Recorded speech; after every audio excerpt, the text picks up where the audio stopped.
ભરૂચ જિલ્લાના જંબુસર આંબોદ 150 વિધાનસભા વિસ્તારમાં ખાસ મતદાર યાદી સુધારણા કાર્યક્રમ બાદ રાજકીય ગરમાવો જોવા મળી રહ્યો છે। જે મુદ્દા મતદાર યાદી જાહેર થતાં જ મુસ્લિમ મતદારોને ટાર્ગેટ કરી ખોટી રીતે વાંધા અરજીઓ દાખલ કરવામાં આવી હોવાના ગંભીર આક્ષેપો સામે આવી રહ્યા છે। જે આ મુદ્દે જંબુસર અને આમોદ તાલુકાના મુસ્લિમ અગ્રણીઓ અને નાગરિકોએ જંબુસર મામલતદારને આવેદનપત્ર પાઠવી ન્યાયની માંગ કરવામાં આવી છે।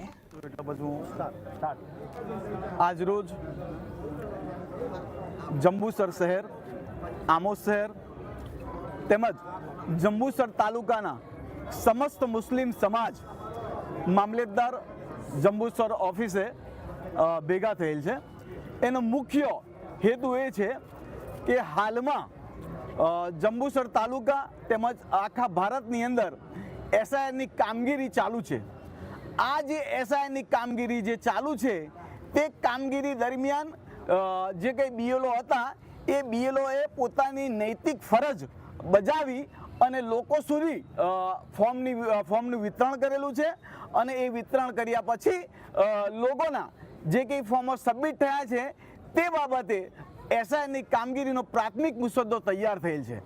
આ પ્રાથમિક મુસદ્દા તૈયાર થયા પછી કોઈ એક ચોક્કસ પક્ષ દ્વારા મુસ્લિમ સમાજને ટાર્ગેટ બનાવી અને કેટલાક ફોર્મ નંબર 7 આશરે લગભગ 22 થી 23,000 ફોર્મ નંબર 7 મામલતદાર ઓફિસમાં રજૂ કરેલા છે।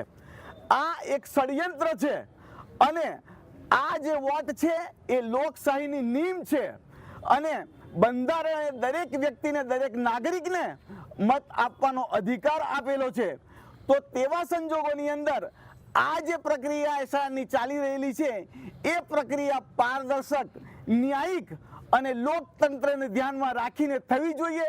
તે બદલ આજરોજ અમે આવેદનપત્ર આપવામાં આવેલા છે।